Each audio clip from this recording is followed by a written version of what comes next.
Hi there everyone, we're at the Royal Society again. Today we're with Rupert and we're going to be talking about one of my favourite scientists, Sir Joseph Banks. He's a big deal to Australians because he was like the scientist on board the Endeavour with Captain Cook. But he did a lot more after that, didn't he, Rupert? He's not just that voyage he's famous for. Yeah, he's famous to the Royal Society as being our longest serving president, 1778 to 1820, so that's over 41 years in the presidential chair. So a real elder statesman of science for a really long time. Mm-hmm. But at the time, not everyone liked him, and that's what today's video is about. We've got 4 examples we want to show you of people perhaps not showing Joseph Banks the respect he deserves. Where do you want to start, Rupert? Okay, we'll start with the earliest one, which is this. It's a poem, a satirical poem, which would have been issued and on sale in London at the time. And this is an incident that happened on the first of Cook's 3 voyages around the world. Banks was the naturalist. They stopped in Tahiti, that's the old spelling of Tahiti. That was mainly an astronomical stopover to observe the transit of Venus. So Banks, as naturalist, had time on his hands, had time to get to know the natives of Tahiti. Right. And one Tahitian who he got to know particularly well was Oberea, the Queen of Tahiti. The Queen of Tahiti? Mm-hmm. That strikes me as that would be like quite an important person, the Queen Indeed, of Tahiti. Yeah. Do you mean got to know? Apparently so. This is like a tabloid smear, is it?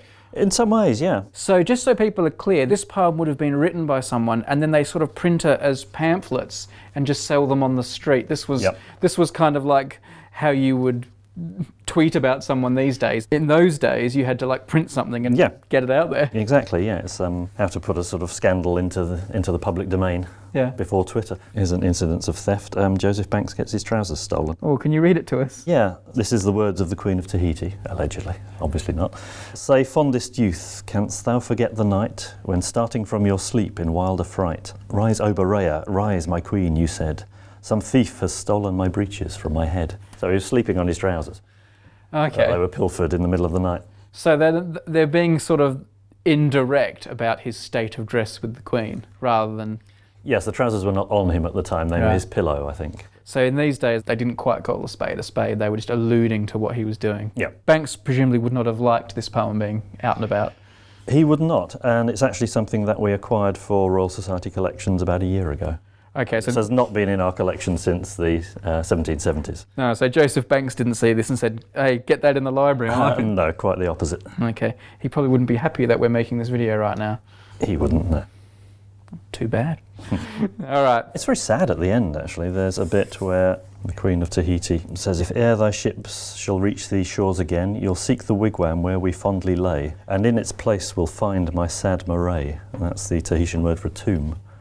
Oh. So she's saying that by the time Banks comes back, she'll be long gone. Yet think at least my copious tears you see, and spare one thought from botany for me.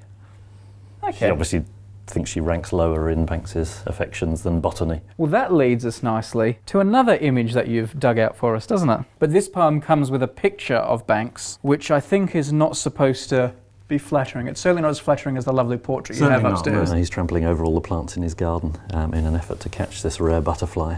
So is the criticism of Banks here sort of a single-mindedness and ruthlessness, but also something aimed at something that seems quite trivial? I think so, yeah. He was known as a macaroni, which is a sort of collector of trivial things and social butterfly, if you like. So you think there's like another meaning to this? Yeah, there's all sorts of meanings in 18th century poetry. It's unflattering, shall we say. And you can see he's trampling over the common people in his pursuit of greater things. What do you got next, Rupert? Another little picture which I found of Banks. I don't know too much about this one. Straight away you can tell that's not flattering. Yeah, it's Banks coming to the presidential chair of the Royal Society, 1778. All right then, so a very unflattering picture, which if you look at in too much detail, is actually quite confronting. So don't. So just don't. Last but not least, what have you got for us? Yeah, this is another thing we bought about a year ago, and which Joseph Banks wouldn't have allowed anywhere near the Royal Society's library shelves. Right. So we bought it from an antiquarian dealer. Somebody has written who they think was the author, Horsley. Now, Horsley was a mathematician, and there was a big controversy in Banks's early presidential days when he got rid of the Foreign Secretary, who was also a mathematician. They didn't see eye to eye on a lot of things, so he trumped up an excuse to get rid of the the Foreign Secretary. And this is kind of Horsley's revenge, probably about 20 years later. It's printed in 1802, so it's quite a lot later than the other items we've been looking at. But this is occasioned by Joseph Banks being elected to the National Institute of France. How were relations between Britain and France in 1802? Well, maybe not excellent. Not excellent, no. Right. Why were they not excellent? Napoleon, really. So Banks writes this letter to the National Institute of France, offering his warmest thanks for the honour they have done me in conferring upon me the title of associate of this learned and distinguished body. So he's saying thanks for the honour. Thanks. Yeah. And the author of this pamphlet, he anonymises himself, but he calls himself Misogallus. If you think of the prefix miso, generally means hater of, and Gallus, France, hater of the French. Okay. So, notwithstanding my disgust at this load of filthy adulation, I shall trouble you with some calm remarks upon it. And then numerous remarks follow, basically saying blah, blah, blah, atheism, blah, blah, blah, Bonaparte. Horsley was a religious man as well, and he's criticising Banks for siding with this sort of atheistical French regime. And at the end, I will without hesitation assert that you have brought disgrace upon your country and discredit on the Royal Society, the guardianship of whose honour was confided to you by your sovereign. That's strong words. It is strong words, yeah. So, Rupert, I mean, do we have any idea from the records here at the Society how Sir Joseph Banks dealt with all this criticism? Was it water off a duck's back? Was he sensitive to it? Do we not know? It's been lost in time? Or? Well, he was such a great figure during his Royal Society presidency. He had basically the big London Research Institute at his house in Soho Square. He started the tradition of sort of Royal Society breakfast meetings, which became the soirees. He was very, very well established. He had the ear of the king. Water off a duck's back, I'd say. If you're a big famous guy at the time and as influential as Banks was, you're going to make enemies. I don't think any less of Joseph Banks through reading these. Neither do I. He's still an Australian hero. Yeah, still our longest serving president. We're going to talk about two of my favourite subjects, Captain Cook and clocks. And not just one clock, two clocks.